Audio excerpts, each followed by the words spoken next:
अस्सलाम वालेकुम, मैं हूं शाहजेब खानजादा। पहले हुकूमत ने कहा कि 262 पायलट्स के लाइसेंसेस जाली हैं और जिम्मेदारी डाल दी गुज़िश्ता हुकूमत पर। फिर वुज़रा ने पायलट्स को माफिया करार देना शुरू कर दिया।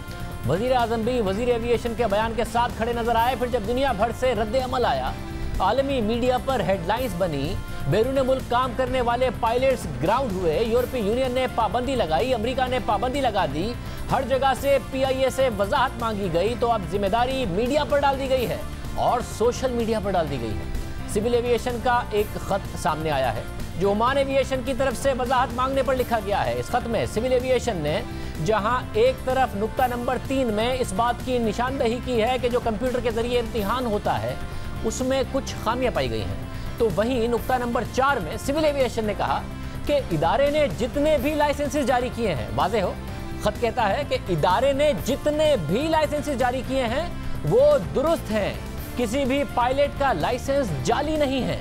मीडिया और सोशल मीडिया पर इस मामले को गलत तरीके से पेश किया गया।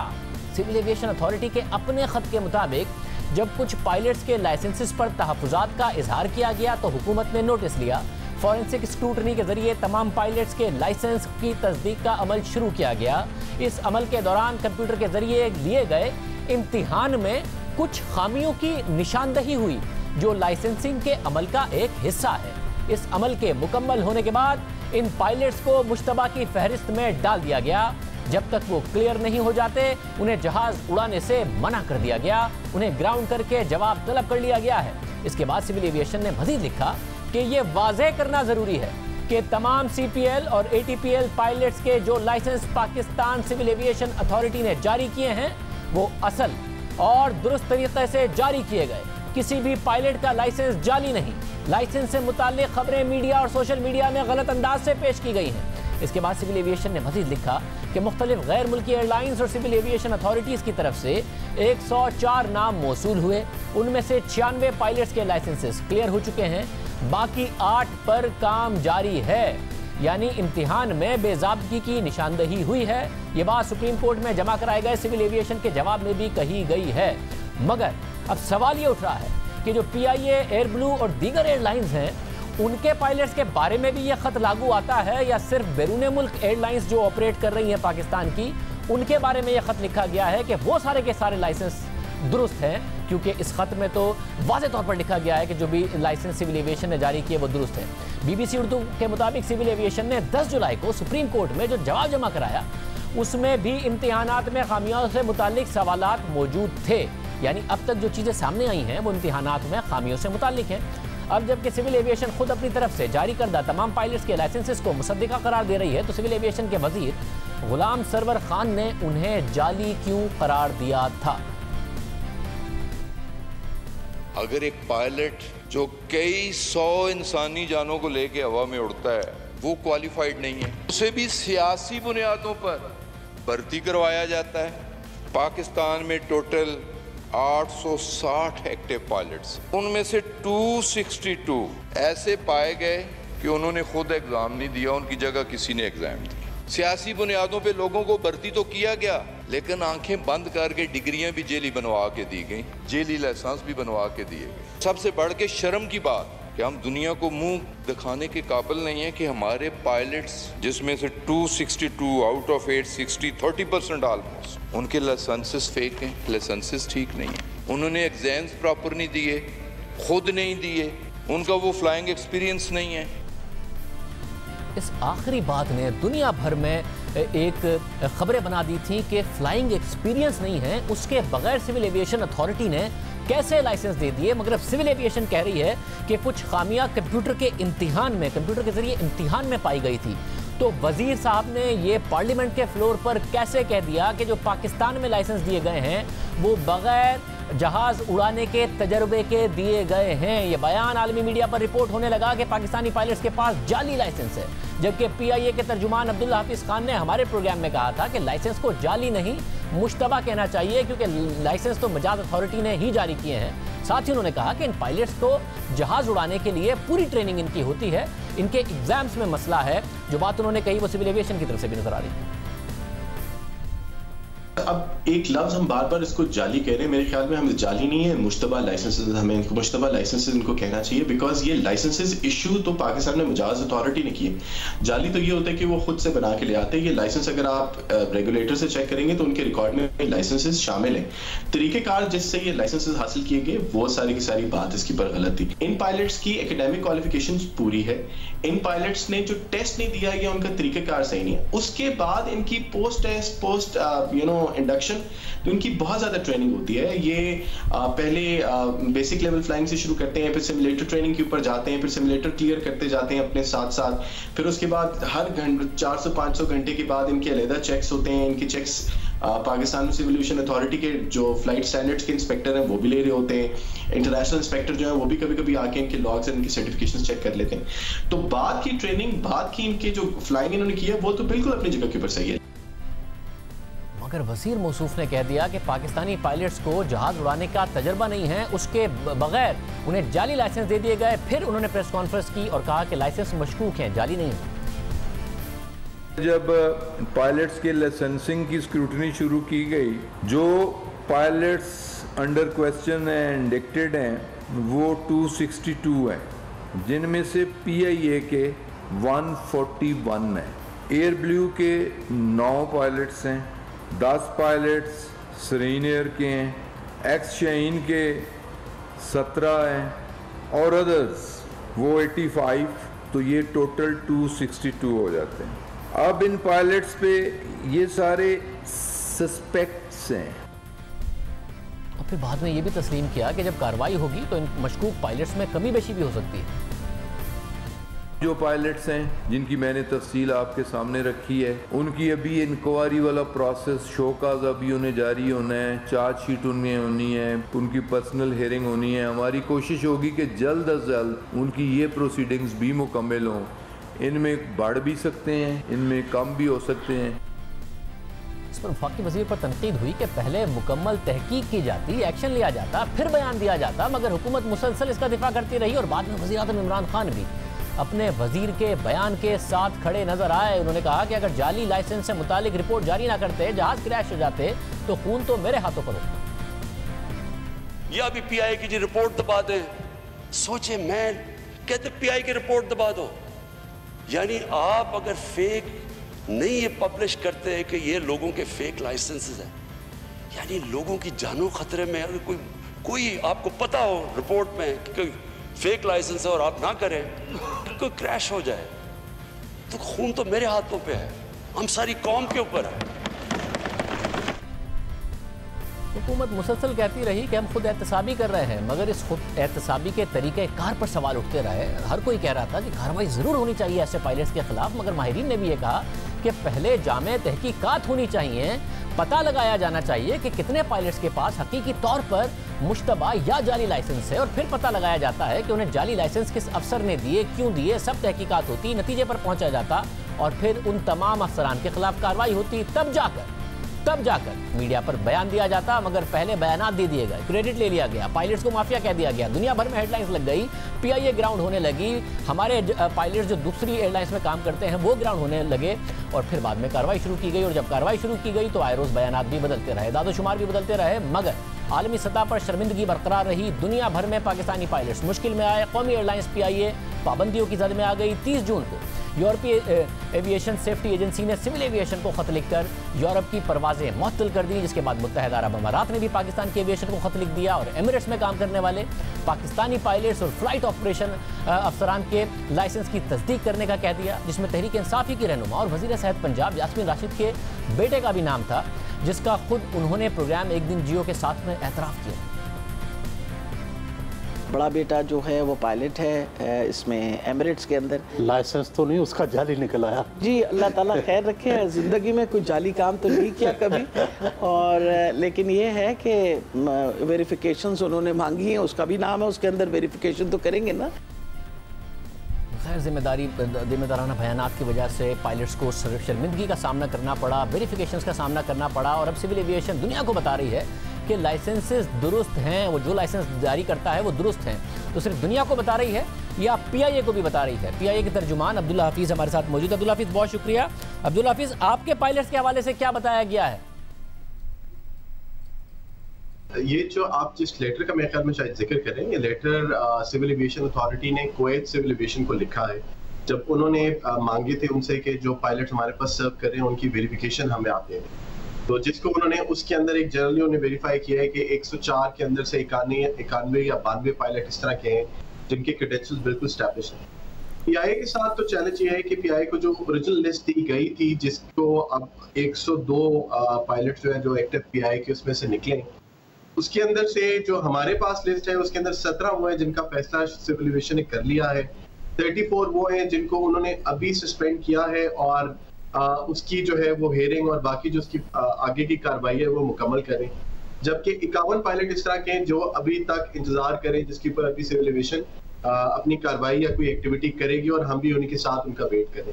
तो पीआईए का स्टेटस तो ये वो वाला जो स्टेटस है वो उन्होंने जो फॉरेन के ऊपर पाकिस्तानी पायलट्स ऑपरेट कर रहे हैं वो उसके मुतालिक उन्होंने नंबर्स नहीं एड अप हो रहे। 17 पहले ही आप लोगों ने ग्राउंड कर दिए थे, कार्रवाई हो गई थी उनके खिलाफ, 34 आप कह रहे हैं ग्राउंड किए हैं, 51 का आपको भी इंतजार है, 102 बनते हैं। वजीर मौसूफ ने तो 141 का कहा था गुलाम सरवर खान साहब ने।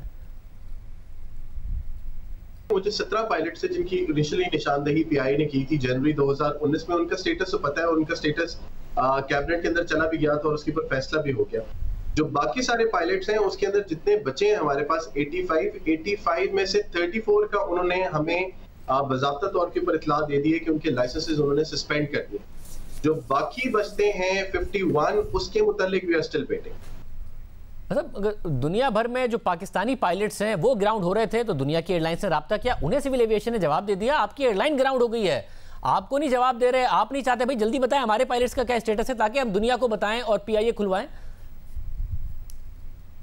इसके ऊपर हम लोग ज्यादा इसलिए नहीं उनसे कर रहे क्योंकि ये लाइसेंसेस इशू सिविल एविएशन ने किए थे और वही अब उनको जो है उनकी हेयरिंग कर रही है और वही उनको मौका दे रही है तमाम ऐसे लाइसेंस होल्डर्स का कि वो आए और आके अपने आप को डिफेंड करें या आए और आके अपनी पोजीशन एक्सप्लेन करें कि किस वजह से जो चार्ज उनके ऊपर लगा वो किस है। तो अभी this is between them and the regulator in Pakistan, वो इसके ऊपर डिसाइड करेंगे। We are actually waiting for the disposal, जो भी उसका वो फैसला होगा ताकि हम अगला एक्शन अकॉर्डिंगली ले सकें। अच्छा, बहुत शुक्रिया। हमने सिविल एविएशन को मुसलसल इस हवाले से अपना मौक़िफ़ देने के लिए, प्रोग्राम में आने के लिए दावत दी, नहीं आए। से हमने वज़ीर एविएशन गुलाम सरवर खान साहब को दावत दी, वो भी नहीं आए। ताहिर इमरान भी हमारे साथ मौजूद हैं, तहकीकाती सहाफ़ी, एविएशन एक्सपर्ट। ताहिर, बहुत शुक्रिया। आपने कहा था उस पहली तकरीर के बाद कि ये एक पेंडोरास बॉक्स खोल दिया है, बड़े इसके नताइज होंगे। अब पीआईए को नहीं बताया, बाकियों को बताया, क्या समझ में आ रहा है आपको ये ख़त देखकर? देखिए, कहानी जो शुरू हुई थी वो 262 पायलट से शुरू हुई थी। फिर उसके बाद इन्होंने 34 पायलट्स को नोटिफिकेशन जारी किए कि जी आप सस्पेंड हैं, और उस नोटिफिकेशन के अंदर ही इन्होंने कहा कि जी आप इज़हार वजूह भी पेश करें कि क्यों हम आपको सस्पेंड कर रहे हैं, और उसके अंदर वजूहात बयान की इन्होंने। फिर उसके बाद एक और लिस्ट आई जिसके अंदर 14 या 17 पायलट्स के नाम आए। अब टोटल ये सारे पीआईए के पायलट्स हैं। अब सेक्रेटरी एविएशन ये खत जो है वो ओमानी जो सिविल एविएशन है उनको लिख रहा है और बुनियादी तौर पर उनको रीअश्योर कर रहा है कि जी हमारे लाइसेंसेस ठीक हैं, सब कुछ ठीक है। लेकिन अगर एक जिम्मेदार शख्स जो कि सिविल एविएशन का जो डायरेक्टर भी है, डायरेक्टर जनरल भी है, सेक्रेटरी सिविल एविएशन भी है, यानी कि इस वक्त पाकिस्तानी एविएशन का अंदाता है, he is the only man who is running this whole show, उसको कम से कम उसके अंदर कोई कैविएट तो डालनी चाहिए ना कि जी ये जो हम आपको बता रहे हैं ये सिर्फ 104 के बारे में है, बाकी का जो है वो हम कहते हैं कि उसमें मशकूक है या कोई चक्कर है या कोई इस तरह की चीज है।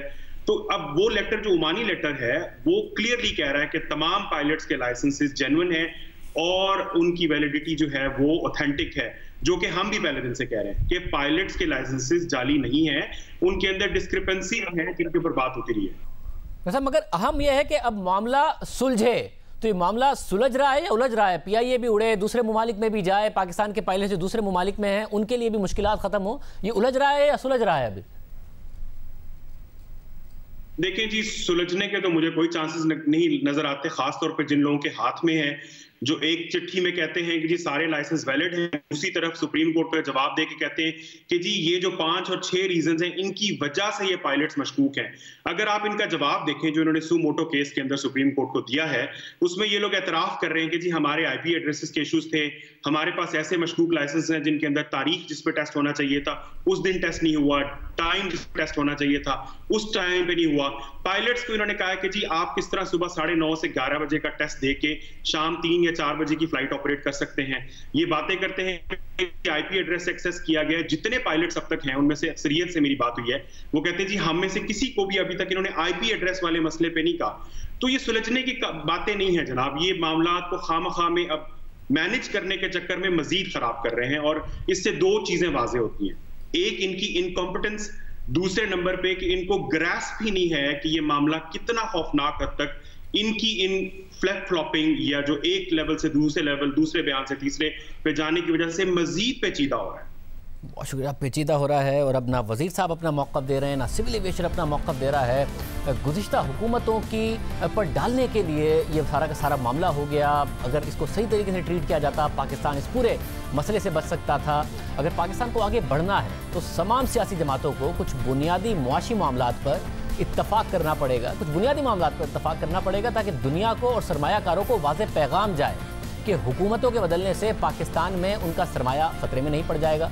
तहरीक इंसाफ की हुकूमत पर 2 साल से तनकीद होती रही है कि वो गुज़िश्ता 10 साल जमहूरी हुकूमतों को बुरा दिखाने के लिए और हर बात पर यह साबित करने के लिए कि जो अच्छा हो रहा है वो पहली दफ़ा तहरीक इंसाफ की हुकूमत ही मुल्क में कर रही है।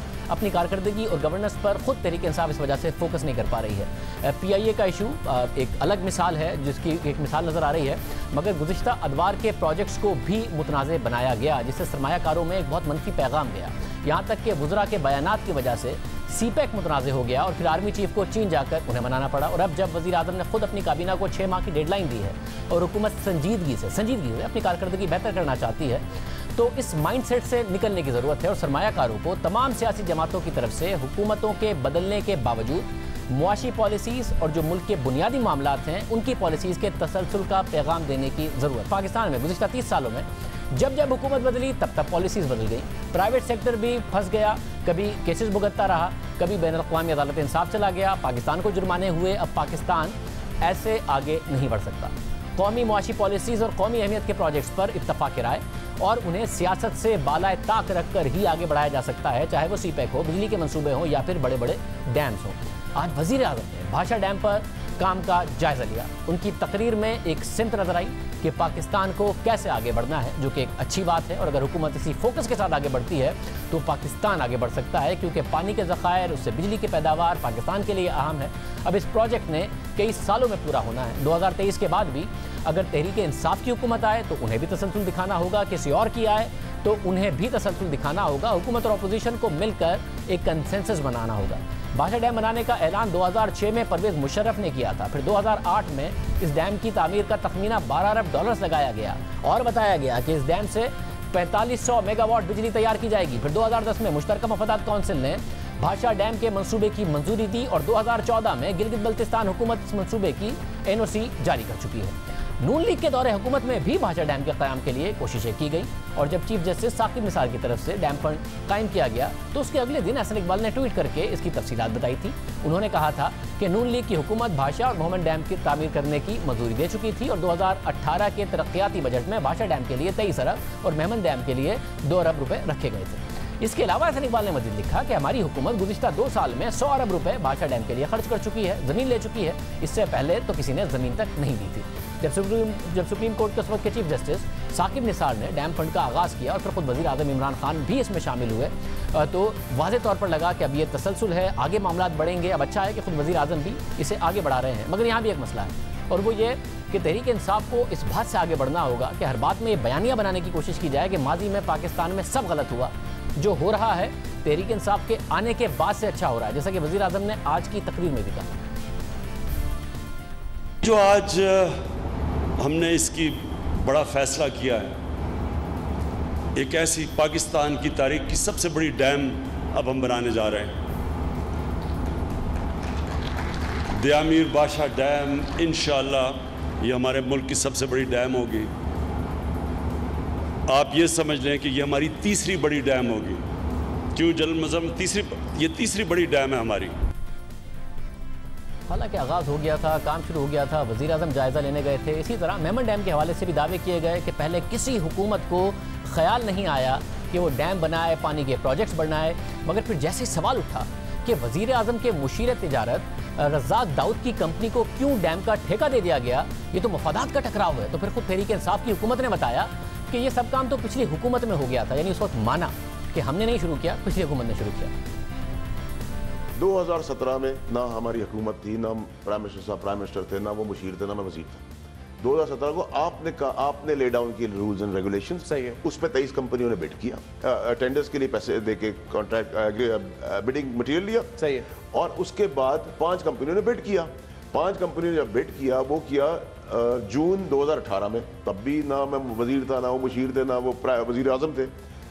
आपके रूल्स को हमने अमेंड किया होता, आपकी चीज़ों को हमने छेड़ा होता, आपका सवाल उठता था। एक आदमी वक्त से पहले ही, उसको पता ही नहीं था कि सब कुछ होने वाला है, या तो वो नौजुबिल्ला उसका कोई आसमानी इंफॉर्मेशन थी कि सब होने वाला है। रज़ाक दाऊद साहब का नाम आया तो पूरा क्रेडिट नून लीग की हुकूमत को दे दिया गया। इसी तरह आज कौमी मंसूबे का इफ्तिताह करते हुए भी वज़ीर आज़म ने 90 की दिहाई की जमहूरी हुकूमतों पर तनकीद। ये 90 की दिहाई में ये जो फैसले किए इम्पोर्टेड फ्यूल के ऊपर बिजली बनाना, यानी जब आप किस पैसे देते हैं बाहर से इंपोर्ट करके फर्नेस ऑयल लेके आते हैं, या जो आप गैस लेके आते हैं या कोयला लेके आते हैं, तो उसका नुकसान क्या होता है? उसका सबसे पहले नुकसान तो ये होता है कि जिसको कहते हैं करंट अकाउंट, डॉलर कितने अंदर आ रहे हैं, कितने बाहर जा रहे हैं। तो जब हमने ये गलत फैसले किए कि हमने फर्नेस ऑयल यानी बाहर से तेल इंपोर्ट करके उसके ऊपर जब बिजली बनानी शुरू की, तो उसका प्रेशर पड़ना शुरू हुआ हमारी करेंसी पे। हमें बदकिस्मती से ये जो हमने गलत फैसले किए, हमारे पास इतनी ज़्यादा बिजली बन सकती थी दरियाओं से, हमने उसके बजाय इंपोर्टेड फ्यूल के ऊपर बिजली बनानी शुरू की। और तब से फिर हमारी इंडस्ट्री के ऊपर भी इफ़ेक्ट गया। इंडस्ट्रियलाइजेशन बजाय हमारी बढ़ने के, हम डी इंडस्ट्रियलाइज करते रहे। हमारे मुकाबले में जो और मुल्क थे हमारे से पीछे थे, वो ज़्यादा हमारे से आगे निकल गए। और इसमें सारी साउथ ईस्ट एशिया में एशियन टाइगर्स, इन सब की मिसाल है हमारे सामने। मगर जब जनरल मुशर्रफ की हुकूमत थी तो वज़ीर आज़म इन्हीं प्रोजेक्ट्स का दिफा करते थे और जनरल मुशर्रफ और जनरल ज़िया पर तनकीद करते थे। इस तरह वज़ीर आज़म ने 2013 के इंतख़ाबात जीतने के बाद दावा किया था कि खैबर पख्तूनख्वा पानी से बिजली पैदा करके 5 सालों में पाकिस्तान को बिजली फराहम करेगा। वो दूसरी हुकूमतों पर तनकीद कर रहे हैं, उन्होंने खैबर पख्तूनख्वा हुकूमत की तरफ से दावा किया। सबसे बड़ा मसला जो है वो लोड शेडिंग है, और अब सूबे भी बिजली बना सकते हैं। तो खैबर पख्तूनख्वा हुकूमत जो है कम से कम अपने सूबे के लोगों को बिजली के बहरान से निजात दिलाने के लिए क्या कर रही है? कोई मनसूबा है या नहीं है जिसको बाकी सूबे फॉलो करें? हम इंशाअल्लाह 5 सालों में पाकिस्तान को बिजली प्रोवाइड करेंगे, बेचेंगे पूरे पाकिस्तान को, पूरे, यानी सूबे के तो पूरा करके। सूबा तो पहले तो आपको पता है कि हमें अभी आके पता चला है कि खैबर पख्तूनख्वा को 350 मेगावाट जो उनको जायज़ बिजली मिलनी चाहिए वही नहीं मिल रही। लेकिन जो हम प्रोजेक्ट्स लेके आ रहे हैं इंशाल्लाह, कई थोड़ा देर लगेगी, कई जल्दी आएंगे। मैं आपको ये बता दूं कि 5 सालों में खैबर पख्तूनख्वा बिजली बाकी पाकिस्तान को देगा। मगर अब 7 साल हो गए, ऐसा नहीं हो सका। वज़ीर आज़म ने 2013 के इंतख़ाबात से पहले 90 दिन में बिजली की चोरी और 2.5 साल में लोड शेडिंग ख़त्म करने का वादा किया था। जाहिर है 2.5 साल में डैम नहीं बन सकता था, तो कोयले से बिजली पैदा करने का वादा किया। पहले 3 महीने में कम होगी और इंशाल्लाह 2.5 सालों में हम आपको लोड शेडिंग खत्म करके दिखाएंगे पाकिस्तान में। जिस दिन तहरीक इंसाफ आएगी 90 दिन में मैनेजमेंट ठीक करके और बिजली की चोरी खत्म करके लोड शेडिंग कम कर देंगे। 2.5 साल में सिर्फ बदल के हम बिजली की कीमतें नीचे ले आएंगे, क्योंकि कोयले के ऊपर हम चलाएंगे अपने पावर प्लांट्स। और 5 साल में हमने ये एक बिजली घर को स्टडी किया। 5 साल में इंशाल्लाह कोई ऐसा घर नहीं होगा, कोई फैक्ट्री नहीं होगी जिसमें बिजली नहीं होगी। मगर 2013 में हुकूमत नून लीग की आ गई और उन्होंने कोयले से भी बिजली की पैदावार की, तो वजीर आजम ने उन पर तनकीद। सारी दुनिया के अंदर कोयले के प्लांट बंद हो रहे हैं, आलूदगी फैलाते हैं। जब दुनिया में बंद कर रहे हैं तो यहां क्यों लगा रहे हैं? मगर फिर खुद तहरीक इंसाफ ने अपने 2018 के इंतखाबी मंशूर में कहा कि तवानाई के चैलेंजेस का मुकाबला करने के लिए कोयले के इस्तेमाल, खासतौर पर थर के कोयले के इस्तेमाल की हिमायत की जाएगी। अब दिलचस्प बात यह है कि तहरीक इंसाफ ने आते ही करंट अकाउंट खसारा कम करने का दावा किया और स्टेट बैंक की पहली सहमाही रिपोर्ट के मुताबिक दरामदाद में 22.7% की कमी में पेट्रोलियम मसनूआत ने 1/3 किरदार अदा किया है। फर्नेस ऑयल की दरामदाद का कम होना, बिजली बनाने के लिए दरामदी कोयले के बजाय अपने कोयले के इस्तेमाल से दरामदाद में कमी हुई है। मगर कोयले की दरामदाद में कमी किस वजह से आई, ये भी स्टेट बैंक ने अपनी रिपोर्ट में बता दिया। कोयले की दरामदाद में 41.4% की कमी आई और रवा साल के महज पहले 3 माह में $272 मिलियन तक आ गई, क्योंकि सीमेंट और पावर सेक्टर दोनों ने कम कोयला दरामद किया। जहां तक पावर सेक्टर यानी बिजली बनाने वाले सेक्टर का ताल्लुक है, तो स्टेट बैंक की रिपोर्ट के मुताबिक इसकी वजह 2019 में थर में लोकल कोयले से 660 मेगावाट के पावर प्रोजेक्ट का फाल होना है। उसकी वजह से कोयले से बिजली की पैदावार में 45% का इजाफा हुआ। इसके साथ LNG से बिजली की पैदावार ने फर्नेस ऑयल से बिजली की पैदावार में कमी की जगह ले ली, यानी वो प्लांट्स जो गुज़िश्ता दौरे हुकूमत में लगाए गए उनसे करंट अकाउंट खसारा कम करने में मदद मिली। जब तहरीक इंसाफ हुकूमत में आई तो LNG प्लांट्स पर करप्शन का इल्ज़ाम लगा दिया गया। हुकूमत ने यह फैसला किया है इन तमाम प्लांट्स के ऊपर ऑडिट का हुक्म दिया गया है। 2 का जो ऑडिट है वो शुरू हो गया है और LNG के जो प्लांट्स हैं पंजाब में, ये जो प्लांट्स लगाए गए हैं इनमें NAP इसकी तहकीकात का आगाज कर चुकी है। सीपेक के तहत LNG के प्लांट्स लगाए गए, फिर यही एतराज़ अमेरिका ने उठा दिया और सीपेक के खिलाफ आवाज़ उठा दी। According to Pakistani government statistics, Pakistani हुकूमत के अपने आदादो शुमार के मुताबिक नॉन सीपैक प्रोजेक्ट के तहत पैदा होने वाली बिजली की लागत सीपैक प्रोजेक्ट से पैदा की जाने वाली बिजली से आधी है। the cost per megawatt. फिर असद उमर ने नून लीग के दौर में लगे इन प्रोजेक्ट्स के बारे में बताया कि पाकिस्तान की आगे तरक्की के लिए कितने ज़रूरी हैं और पाकिस्तान में आगे तरक्की की बुनियाद रख दी गई है। अब सनतें लगेंगी और नौकरियां मिलेंगी और खुद कहा कि सीपैक के खिलाफ बाकायदा कैंपेन चलेगी। उन्होंने जो बात की कि पाकिस्तान का डेवलपमेंट, आगे जो तरक्की पाकिस्तान की होनी है उसकी तरक्की जो है वो महदूद हो जाएगी इससे, ये बिल्कुल न सिर्फ दुरुस्त नहीं है बल्कि उनका तज्जिया जो है वो हकीकत से मुकम्मल तौर पे मुतरादिफ है। ये जैसे मैंने अर्ज़ किया कि हमारे जो पहला फेज़ था जो सीपेक का जो मुकम्मल किया गया उसमें ज़्यादातर इन्वेस्टमेंट जो है वो गई हमारी रोड इंफ्रास्ट्रक्चर के ऊपर और एनर्जी प्रोजेक्ट्स के ऊपर। तो हमारे पास एक सनती तरक्की करने के लिए एक इंफ्रास्ट्रक्चर की बुनियाद आ गई और उस बुनियाद के ऊपर पाकिस्तान ने अब आगे काम करना है और जो दूसरा फेज है सीपेक का वो जा ही उस तरफ रहा है। दूसरी बात उन्होंने ये भी कही थी कि इससे जॉब ज़्यादा नहीं क्रिएट की, बिल्कुल ठीक बात है। इंफ्रास्ट्रक्चर इन्वेस्टमेंट जो शुरू में आती है, इंफ्रास्ट्रक्चर इन्वेस्टमेंट जो है वो कैपिटल इंटेंसिव होती है, यानी सरमाया बहुत उसमें चाहिए होता है, लेकिन उसके अंदर जॉब इंटेंसिव नहीं होती, उसमें इतनी नौकरियाँ नहीं पैदा होती। लेकिन जो उसकी बुनियाद के ऊपर, उस इंफ्रास्ट्रक्चर की बुनियाद के ऊपर जो सनत लगेगी वो जॉब इंटेंसिव होती है और इंशाअल्लाह ताला आप देखेंगे इन स्पेशल इकोनॉमिक जोन्स के अंदर लाखों जो हैं वो जॉब प्रोड्यूस होंगी ओवर द ईयर्स, जिस तरीके से इन्वेस्टमेंट होती चली जाएगी। सो जॉब क्रिएशन वाला जो है दूसरा फेज। देखिए इसमें तो कोई शक नहीं कि सीपेक के खिलाफ बाकायदा एक कैंपेन चलाई गई, इसमें तो कोई शक नहीं है और वो कैंपेन जो है वो पाकिस्तान के अंदर भी चली, वो पाकिस्तान के बाहर भी चली। ये अमेरिका की हुकूमत उसके अंदर शामिल थी या नहीं थी ये तो मैं नहीं कह सकता, लेकिन ये जो आपको नज़र आ रहा है इस वक्त चाइना और अमेरिका के जो आपस में ताल्लुकात, जो तनाव ज़रा बढ़ रहा है, कशीदगी बढ़ रही है, तो उसका आप समझ लें कि ये कोलैटरल डैमेज हमें नज़र आता है, उसी से जुड़ा हुआ नज़र आता है। ये सब होता रहा। शाहिद खान अब्बासी और मिफ्ता इस्माइल बगैर किसी ज़ाती करप्शन के इल्ज़ाम के LNG प्लांट्स पर गिरफ्तार कर लिए गए, आज तक कुछ साबित नहीं हुआ और के इलेक्ट्रिक को इजाफी गैस देकर आज कराची के ताजिरों को बताया जा रहा है कि गैस कम है, LNG इस्तेमाल करें। अगर LNG ना होती तो क्या होता? ऑपोजिशन में वज़ीर आज़म ने कहा कि सीपेक एक सरमायाकारी नहीं है, कर्जा है और 7% पर महंगा कर्जा है। ये चीन का जो प्रेसिडेंट आ रहा था 35 अरब रुपए के कर्जे लेने लगे थे। ये किधर 35 अरब डॉलर, ये किधर जाना था? ये इनके इसमें से ज्यादातर पैसा इनके बैंक अकाउंट्स में जाना था। फिर यही बात अमेरिका ने दोहराई तो असद उमर ने बताया कि सीपेक असल में सरमायाकारी है, थोड़े से कर्जे हैं, वो भी सस्ते कर्जे हैं। इसमें ग्रांट का एक एलिमेंट है जो एक छोटा एलिमेंट है, लेकिन बुनियादी तौर पर ये एक इन्वेस्टमेंट है और ये एक एड की सूरत में नहीं है और हमेशा से पाकिस्तान ने कहा भी ऐसा ही है, ये कभी कहा भी नहीं गया था कि ये एड आ रही है।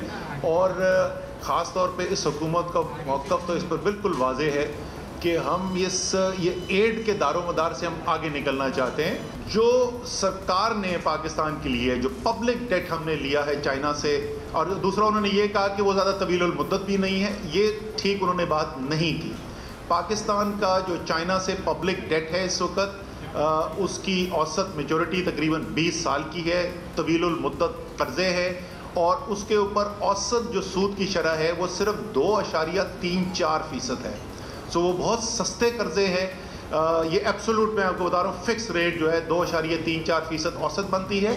और जो ग्रांट एलिमेंट जो है साथ जो एसोसिएटेड है, क्योंकि जैसे मैंने शुरू में अर्ज़ किया कि कुछ चीज़ें जो हैं वो ग्रांट की बुनियाद के ऊपर भी वो दे रहे हैं, अगर मैं उसको भी शामिल कर दूँ तो जो औसत जो कर्ज़े के ऊपर जो सूद की शरह है वो तकरीबन 2% रह जाती है। सब होता रहा। आज अब हुकूमत का खुद पावर डिवीज़न भी ये कह रहा है कि मुल्क में कोई लोड शेडिंग नहीं हो सकती क्योंकि सप्लाई बहुत है, जितनी डिमांड है उससे ज़्यादा की सप्लाई है। तो लोड शेडिंग क्यों हो रही है, क्या डिस्ट्रीब्यूशन में मसला है? ये सारे मामलात भी उमर अयूब साहब के सामने जब तहरीक इंसाफ की हुकूमत आई हमने रखे थे।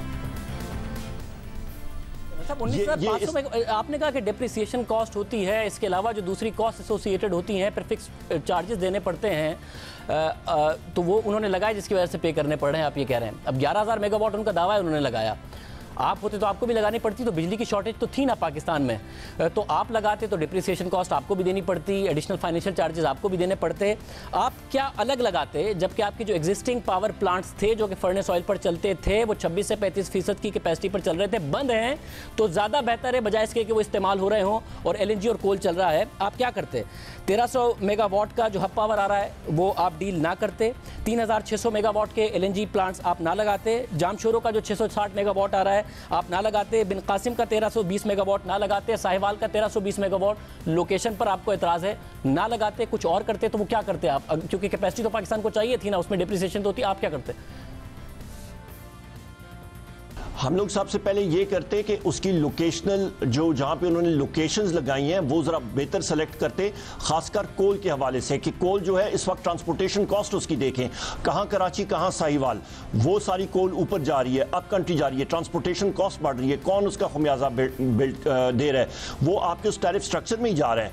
उसके साथ साथ फिर आपके यहाँ LNG प्लांट्स हैं उसकी भी लोकेशन हम लोग बेहतर करते। तीसरी चीज़ ये है कि हम लोग ये साथों साथ करते कि आप ट्रांसमिशन लाइन्स भी और डिस्ट्रीब्यूशन लाइंस भी हम लोग लगाते।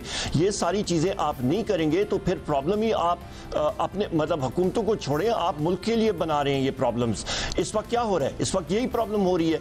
आप ये देखें कि डिस्ट्रीब्यूशन कंपनीज में भी जो मगर इन्होंने बहुत सारे प्लांट्स नॉर्थ में है ना जिनको LNG पर कन्वर्ट किया, वो सारे साउथ में तो नहीं आ सकते थे। अगर नंदीपुर लग गया था और मुशर्रफ के दौर में उसको लगाया जाना था और उसके बाद वो हुआ, वो कन्वर्ट हुआ, मुजफ्फरगढ़ के प्लांट्स कन्वर्ट हुए, 4 सिस्टर लाहौर प्लांट्स उनका दावा है कि हमने किया। तो ये मुख्तलिफ प्लांट्स हैं जिनको उन्होंने LNG पर कन्वर्ट किया। तो पाइपलाइन तो बिछाई जानी थी, LNG तो ट्रांसमिट होनी थी। कौन से ऐसे LNG बेस्ड प्लांट्स हैं जो आप ना लगाते और उससे पैसे बचा लेते कहीं और लगा के? आप मुख्तलिफ प्लांट्स देख लें। हम लोग मतलब हम लोग या पाइपलाइंस हम लोग ऊपर लेके जा रहे हैं, हम लोग कम से कम नीचे की तरफ साउथ ऑफ द कंट्री की तरफ लोकेशनल देखते, बेहतर ट्रांसमिशन लाइंस के साथ उसको करते। कई जगह जो है वहाँ पे ट्रांसमिशन लाइंस दूर हैं प्लांट से, ये इशू आता है। और ये लोकेशन सिलेक्शन में जो इन्होंने गलतियाँ की हैं वो अभी सामने आ रही हैं। यानी लोकेशन सिलेक्शन ही एक प्रॉब्लम है, क्योंकि फवाद चौधरी साहब ने बड़े बड़े इल्ज़ाम लगाए कि दुनिया की महंगी तरीन बिजली पैदा कर रहे हैं। शायद खकान अब्बासी साहब ने कहा कि दुनिया की सस्ती तरीन बिजली पैदा कर रहे हैं। $2 अरब LNG से बचा रहे हैं, $1.2 अरब कोल बेस्ड प्लांट से बचा रहे हैं।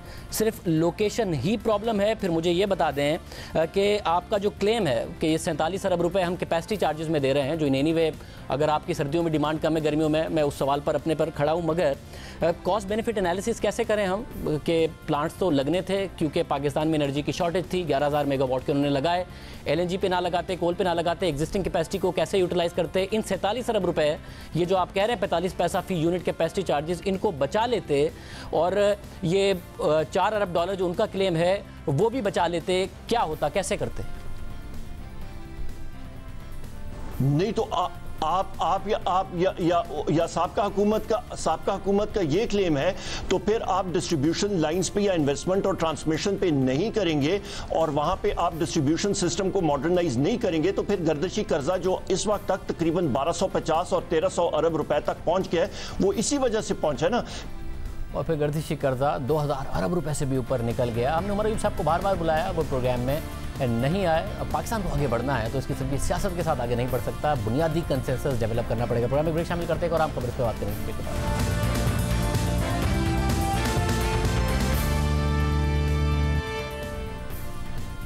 पेमरा ने हमें कई नोटिस और जुर्माने के बाद अब एक वार्निंग भेज दी है। हमें खबरदार किया गया है कि हमारे प्रोग्राम से ये तासुर मिल रहा है कि मीर शकील उर रहमान के केस में नैब और अदलिया की तरफ से सियासी इंतकाम का निशाना बनाया जा रहा है। पेमरा ने हमें इस तासुर की बुनियाद पर नोटिस भेजा है, मगर पेमरा ने यह नहीं बताया है कि हमने ऐसा कौन सा जुमला कहा जिससे पेमरा को यह तासुर मिला।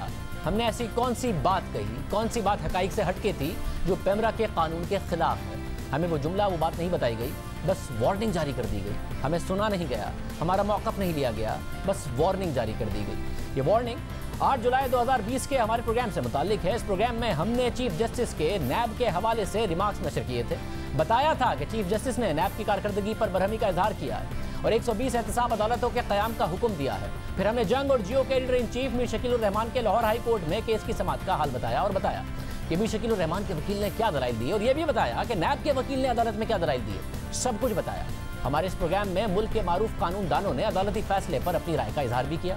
पाकिस्तान बार काउंसिल के वाइस चेयरमैन आबिद साकी ने लाहौर हाई कोर्ट के फैसले पर अपनी कानूनी राय दी। सुप्रीम कोर्ट बार एसोसिएशन के साबिक सदर रशीद रिजवी ने भी अपनी कानूनी राय दी।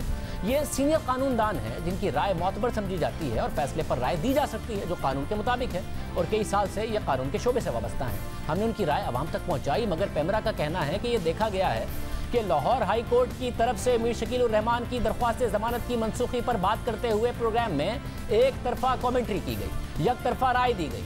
बादी नज़र में मेज़बान ने इस खास मामले पर नैब और अदलिया की तरफ से सियासी इंतकाम लेने का तासुर दिया। पेमरा ने आगे मजीद लिखा कि इस हवाले से पेमरा के सख्त कवानीन हैं, मगर हमें वो जुमला नहीं बताया गया। इस पूरे नोटिस में हमें वो बात नहीं बताई गई। साथ ही पेमरा ने वार्निंग लेटर में मजीद लिखा कि जियो कई शो कॉज नोटिस भेजे गए जियो को। इसी तरह के मामलात में तमाम फरीक़ैन की नुमाइंदगी यकीनी नहीं बनाई जाती। हमने इस वार्निंग पर बात करने के लिए तर्जुमान पेमरा को अपने प्रोग्राम में शिरकत की दावत दी, मगर वो नहीं आए और ना ही उन्होंने हमारे इस सवाल का जवाब दिया कि हमारे कौन से जुमले से पेमरा के कानून की खिलाफ वर्जी हुई है। पेमरा का मौक़िफ़ नहीं आया। पेमरा को शिकायत है कि इस बात को यकीनी नहीं बनाया जाता कि तमाम फरीक़ैन का मौक़िफ़ शामिल किया जाए। हमने अपने 8 जुलाई के प्रोग्राम में तर्जुमान नैब को प्रोग्राम में शिरकत की दावत दी, वो नहीं आए। हमने उन्हें मौक़िफ़ देने को कहा, जो कुछ उन्होंने कहा वो हमने नशर कर दिया उसी प्रोग्राम में। यही नहीं, 8 जुलाई के हमारे प्रोग्राम के बाद नैब के तर्जुमान ने हमें पैगाम भेजा कि नैब का मौक़िफ़ प्रोग्राम में पेश नहीं किया गया, ये नैब के खिलाफ यकतरफा प्रोग्राम है।